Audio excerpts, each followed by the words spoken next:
Hello. Thank you for joining us for our very first LinkedIn Live through Level Next. I am Elisa Garn, the CEO and founder for Level Next, and joining me today is Heather Anderson, SHRM CP. Thanks for joining me today, Heather. How are you? Phenomenal. Good, good, Excited good. for this guinea pig adventure. We're keeping it casual on purpose, as you can tell. I am the big floating head, and Heather is the headset head, and we've got beautiful backgrounds that I'm sure are just making everyone jealous. Yeah, and these white walls are like It's spot true. on. Well, I've got a little hat with a picture frame, so we're doing it right. Well, Heather, I know you really well. I'm not sure how well our audience is going to know you. So, just by way of introductions, why don't you tell us a little bit about your background, about yourself? About me. I am a very curious and creative person. I love HR. I think it's phenomenal. It's a beautiful mold of my love of people and my love of law and compliance all rolled into one big ball of happiness I just love my day. Uh, I also uh, am creative in ways as far as like I work for Fear Factory, which is a local haunted house. They've been around since this is their 11th year. I've been there 9, and that's fun. I've done a little bit of everything for them, like acting, and I've done with marketing and promotion on some of their events. And then I did their security for a little while, which was cool because I have a law enforcement background. Like my family we're deeply rooted in Utah with law enforcement, which is really cool. And then now I'm part of their makeup team, and I've been doing special effects for at least 6 years. I usually make their teeth, like not any of the cool sets or anything, just the teeth. But it's still fun because I get to participate. So, the big question, do you know all of the steps to the Thriller dance? And when are we doing our next flash mob? So I actually came in the year that they did that. They had the whole staff dressed up as zombies, and they did a flash mob at the Gateway Mall. And I came in the year that they had organized it. So I just got to witness. I did not get to participate. So no, I do not know it. But we should learn, and we should totally do it. And we should totally get zombied up. We should just do it. All right. Well, I know who to go to for my makeup, is what I'm It's hearing. gonna be epic. I love it. Honestly, that's probably my favorite because like I was one of the head vampires for a while, and I love being a zombie. It's so much fun. I Is there look is nasty. there a competition between zombies and vampires? Are they on the same side? I don't really know how they play out. No, the vampires and the clowns have more of a war because the clowns have clown pox and they're all like neon colors. So we have to, be careful. We have to make sure we've got all of our vaccinations because clown pox is contagious. And Um, boosters. Let's not forget. yes, and boosters, like it's dangerous. It's dangerous. But no, like I just like being zombies because one, it doesn't hurt my throat. Is when I'm a vampire, I growl a lot. Zombies, not so much. It's more just a lot of the weird looks and getting up into people's faces. And I have made someone pee their pants by being a zombie. Oh, wow. So that was like a Well, if badge of that's not on honor. your resume, it needs to be. I know, right? Like Maybe not I for a leadership role. Maybe no, we don't really want to talk about like making don't be that scary. But it's exactly what you want to hear from your HR professional. So, on that note, so you and I met, we actually met during the year of COVID. You had reached out to mhm. me on LinkedIn because you were interested in getting some mentorship yourself as you were progressing in your HR career. And since then, I've just seen you do so many great things. You've pursued more education. You've been able to grow even in your the roles that you've taken on. You've taken on some promotions at new companies, but you've also started doing more public speaking. So tell me a little bit about like what topics have you been talking about and how did you develop that skill of public speaking in front of groups? Oh, I love speaking. So I was actually a debater in high school. So my senior year of high school, so long story, short story. I was the president of the FFA at Woods Cross High, and my senior year, I moved to Lehigh High School, and the FFA was already full, so there was nothing for me to do there. So I had to find something to keep me preoccupied. So I joined the debate team and participated in a couple different events, but my favorite was oratory. And I actually took second at region and fourth at state for my oratory skills and found that I just loved it. It was so much fun. And that's actually a passion that me and my husband both shared. So it was kind of fun to, hear our stories from the events. Um, but it turned into something that I didn't realize at the time was such a skill that's valued. And So I started to kind of use it in different things throughout my work day. Like when I was doing onboarding and orientations, those are technically public speaking because we'd have groups of anywhere from, 6 to 10. So even though they're small people, you just never know. And then by the off chance, during one of our SHRM meetings for the Utah State Board, one of our board members was like, yeah, I have this group out in the middle of nowhere in Vernal, and we'd love to have people come out and talk about things they're passionate about. And something that I was super passionate about was being new to HR. Like I got thrown into it just on a whim and I ended up loving it, but I would not have been able to succeed without the help of my mentors at that time. And so I'm like, I would love to be able to take my experience and my knowledge and help others do that. And so I went out there originally to talk about just being new to HR, things to watch out for, because you feel like you're going from 0 to 60 in like 2 seconds, because you walk in the door and everything gets thrown at you. So it was like, how can I prepare for this? What should I know going through?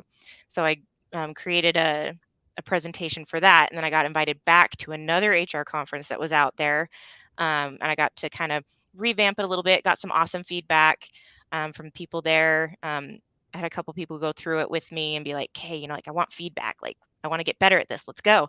And was able to do it again. And then I was invited to speak at the Utah State SHRM conference with that same topic. So it's been developed quite a bit, and I just loved it. And I thought that was fun. And then this latest speaking event actually came through my network, where I'm going to be invited to speak for our local law enforcement on professional development, which is also something I'm very passionate about. Ironically, came through you. So I'm The really power of excited about networks, it. right? It is. It's very, very important. I love networking. I love building connections with people. You just never know. You never know. And Well, I think in just to touch on that a little bit, and it kind of talks about what you've discussed with public speaking as well.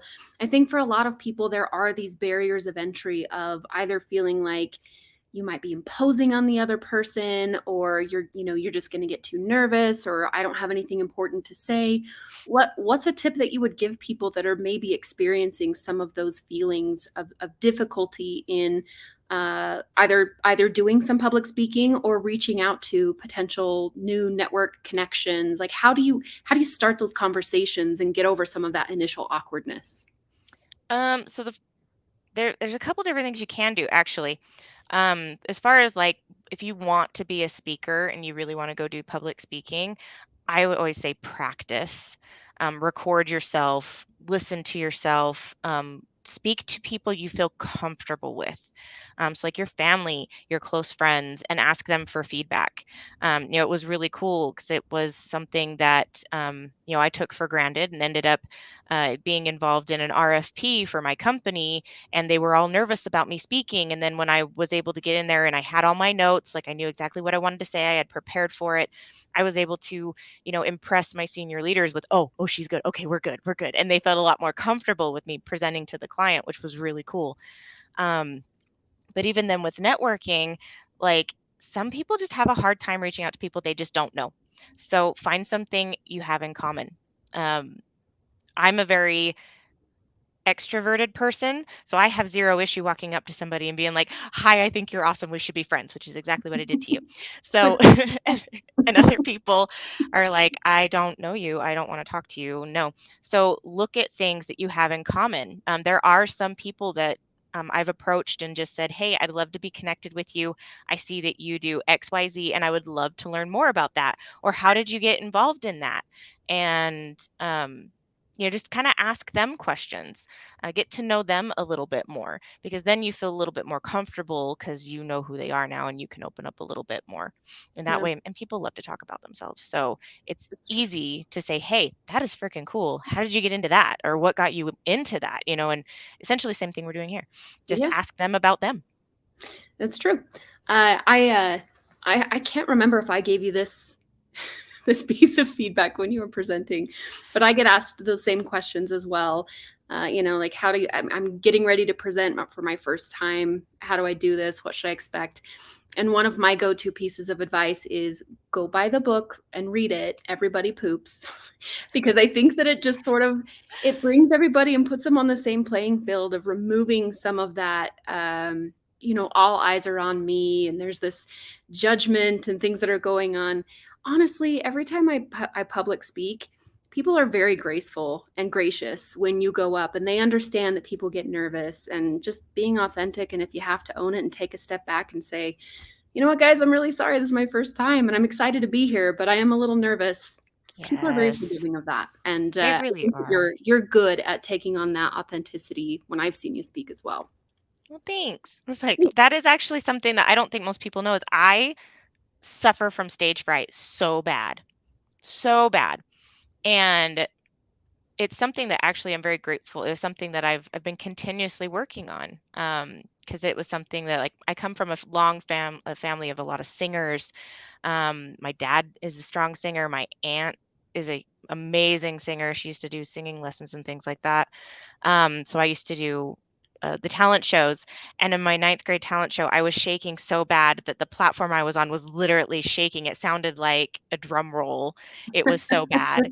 And even though it's not singing, it's speaking, but at the same time, it's still there when you get up in front of a lot of people and you're just even at the SHRM conference, I got up there, I had written down all my notes, and then I blinked and went, I know this stuff. We're just going to go with it. And that's why it's so important to talk about something that you're passionate about and that you really care about, because then you can go off on tangents, or you can look at your slides or your presentation and say, okay, this is where I'm at. And it helps you keep on track, even if everything you've practiced just you deer in headlights. Okay. And that way, you just take a couple big deep breaths, drink some water, make a joke or two, get the audience involved, start to take the full attention off of yourself. And that does at least helps me calm my nerves.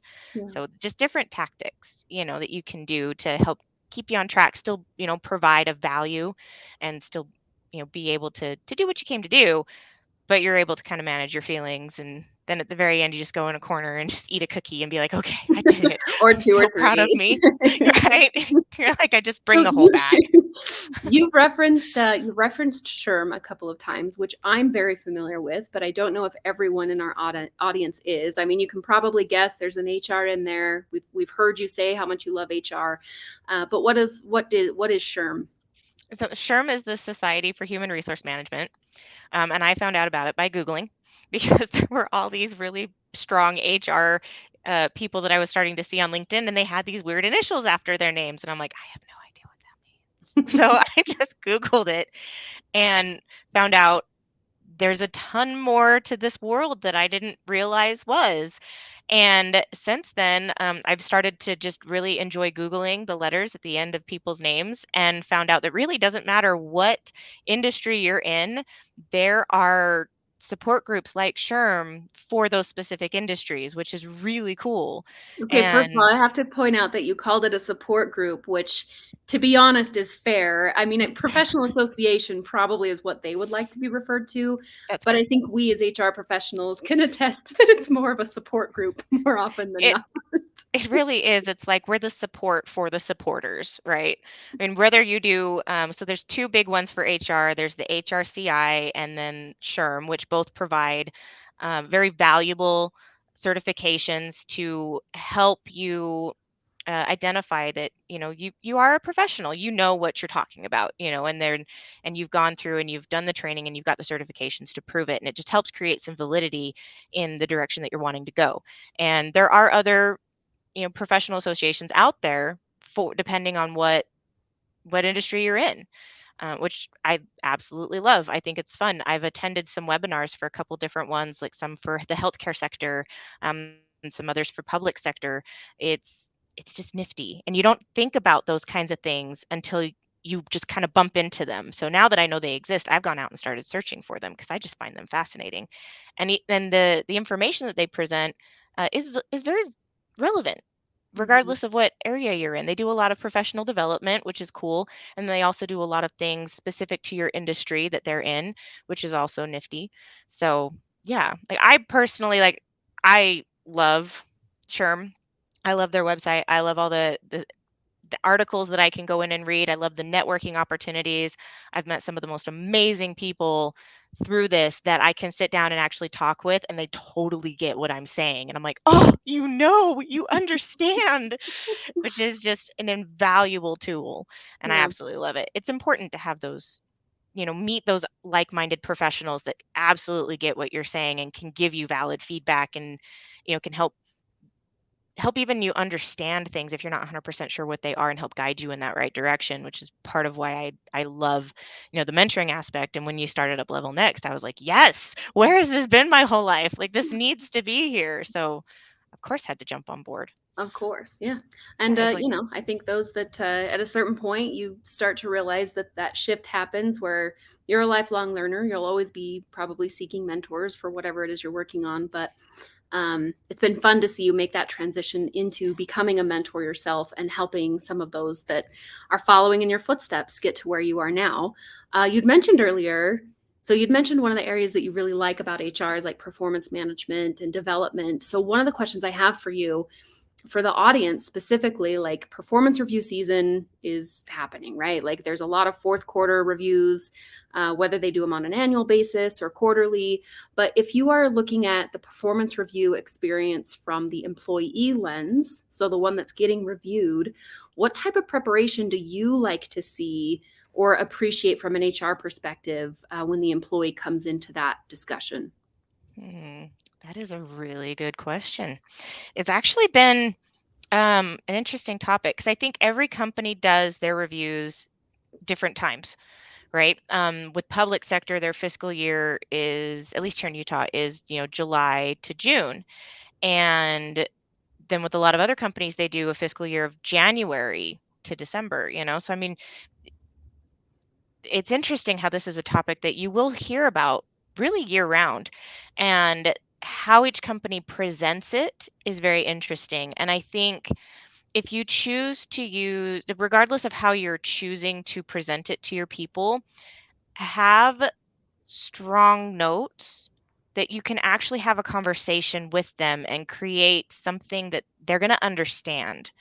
I think the biggest thing I've heard from employees is that they look at the numbers, and then if especially if you use a number grid, and then they get stuck on those numbers and they don't listen to everything they have to say. So I think going into that conversation, with look at it as constructive criticism. You're not there to beat them down. You want to celebrate the good things that they've done over the year, but you want to also help them progress in what they could improve upon. And I know as an employee, when I got, when I, in the past, when I've received some of mine, I haven't really gotten any kind of feedback that's like, so this is what you can do to improve. It's just, this is what you're doing wrong, and or this isn't where you're hitting those marks. And so I've asked, okay, well, what can I do to improve? And the response I got was, well, just keep trying. You'll get there. Keep at it. It'll happen. And I'm like, that doesn't help. That doesn't give me anything to work towards. I'd really love like some legitimate like steps. Is there training I can take? Is there exercises I can do? Is there meetings that I can attend to listen so that I can get better at these things? Is there uh a mentor here at work that I can work with to help me develop these specific skills?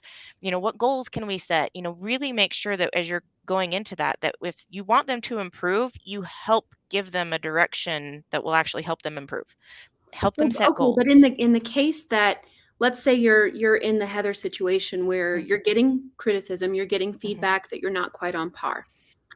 How can you change that conversation to proactively ask, maybe better clarify what the expectations are, or like you're suggesting a few things. Are there trainings I can take? Are there resources you can connect me with? I think that's one path to take.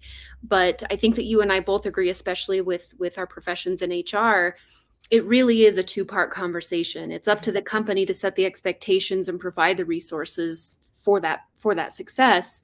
Oh yeah. But a lot of times I've seen employees that don't feel empowered or feel that it's not their place to push back and ask for more of those either moments of clarification or resources to achieve success. Yes. And it's a shame when you have a disconnect between the two where they want the same things, but neither one maybe is understanding or has the skill set to communicate those expectations. So what would you recommend to the employee if they were the ones found in that role of they just received criticism, but there wasn't a lot of clarity in how to improve? What would you suggest they do? Yeah. With those, it's hard, especially if you don't feel like you're comfortable enough to ask questions in those moments, because there are many that will just go in and sit and deer in headlights and okay and nod their head and say, nope, I'm good, I'm good, I'm good, I'm good. And then they leave. Um, take some time to digest it. You don't have to ask a million questions right then and there because obviously you don't know what's coming. You don't know what they're going to say, but take time to digest it. Go in and ask, "Hey, is it okay if I take notes?" Because they should be providing you with a copy of it anyways. Or even think of things like I've always felt like it's a good idea to have the employee as they're getting ready to come in. Um, it's called a full 360 degree, right? And it should be getting feedback from, if you have somebody that reports to you, you should get feedback from them, and have somebody that reports down, get feedback from those that you report to. And it's total spider squirrel moment, but um, within that, evaluate yourself, because you know you better than anybody else does. Are there areas that you feel you need more help in? Even if your employer thinks that you're doing phenomenal, that doesn't necessarily mean that you want to just stop there. You're not going to be necessarily complacent. I mean, maybe you are. Maybe you're like, cool, I hit the mark, I'm good. But if you still want to learn more, have those things kind of prepared as you go in, or even after the fact, you can say, hey, is it okay if I come back later and we can talk more about this, when you're not on the spot in the moment, and really be able to think about it and then evaluate yourself again, saying, okay, well, they feel I'm doing really good here, but my metrics don't line up with theirs. I should probably go ask questions about it, and have like a little bit a time later, or ask your coworkers about things that they're doing to help improve their skills. Like maybe there's somebody that you feel is really good at something, and you can go to them and say, hey, I think you're phenomenal at this. I'd really like to do better. Can I work with you on this? Or can you work with me? Or can we work on a project together? Or can I pick your brain? Especially if you don't feel necessarily comfortable going to your managers about asking those additional questions. There's been lots of times where I personally have gone to my coworkers and said, hey, I know you're really good at this. I think you're phenomenal at it. You always do a great job. Can you teach me? Can you give me any pointers? Can you review my work and see what I'm doing and maybe give me some feedback? That way it's not so scary, and it's not that it helps eliminate that risk per se of having the employer, shut them down hard and say no. But also, if your company has training materials, you know, you could you could look at that too. And looking at it, if you really don't feel like that's something you're going to get from your company, then start to look into your network. That's when I really feel it's important that you really put that emphasis, because no one's going to care about you more than you do. And that's where you take investment in yourself. And that's when you go and say, hey, who in my network can I get that might be really good at this, that could mentor me? Or is there a consultant that I might know?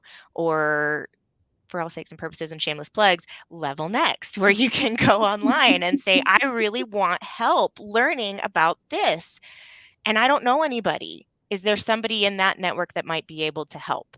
And put that investment in yourself to where are getting the feedback from your company, regardless of how you feel about them, whether you're comfortable or not, or the tools that they have to help you improve or not.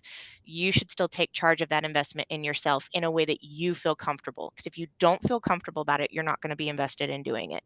So it Yeah. should be, like create a safe space for yourself, and do it in a way that you feel comfortable and confident in doing. And sometimes that is stepping outside your box a little bit to get help from an outside source. Yeah, I think that that is really valuable feedback. And the only thing I would add to it, just to reinforce the points that you already made, is That's a very broad question. We just kind of started with like, how would you respond as an employee with performance feedback? But really, I think one important thing to note there with what you've said is everything requires context, right? There's general wisdom that you can share that's kind of best practices for all. But one of the beauties of mentorship is you're able to have a one-on-one conversation to set the stage and context of your very particular problem, or obstacle or growth plan, and have somebody that is there by your side to answer within the context of your situation. So from a mentorship standpoint, I love the tie-in that you made. It's not where we were intending to head, but it ended up there, which it usually does in our conversations. It's true. So if people are looking to work with Heather, you can find her on our platform over at levelnext.com. I know that she's got a few spots available, and we try to make it as easy as possible for that connection to happen. So just all you need to do is set up a quick profile, and then you're off to the races. And more than likely, if you're striving for a career in HR or want some HR related help, she'll probably show up as one of your recommended mentors. Heather, as we part, is there anything else that you wanted to share with the audience? One just little tidbit of advice that you want to give as we go? Finding a mentor is not always an easy fit. You want to make sure that you're going to work with somebody that will work with you. Make sure that there's a good personality. You want to be able to connect with them to get the full, you may find people that have all the experience in the world, but if you can't properly communicate with them, it's not worth it. So, one thing that I'm going to be offering is, I want us to be able to sit down, have a conversation. Are we going to mesh well? Because I want you to get the full amount of value out of the sessions with that. So, if we end up not being fit, that's okay. Totally okay. Everybody's personalities is different, and that's the beauty of people, that we're all different and we all bring something different to the table. So, Yeah. you know, if we can't, that's okay. We have a ton. Oh, you guys are gonna have you're gonna love all these people. Like, these people are amazing. I already love them. I know a Okay, lot of them. Heather, thank you so much. And also, just an aside, added gratitude for being our very first mentor. I know this was a little last minute. I think we agreed to do this earlier this morning, just a few hours ago. So It's like thanks for being calendars on the free. spot. And yeah, all of your advice has been great. If you are interested in learning more about Heather, she also has her full profile. You can look more at her experience, her education background, and some of her skill sets. And with that, thanks so much for joining, and we'll see you on our next series of Meet Our Mentors. Have a great day, everyone.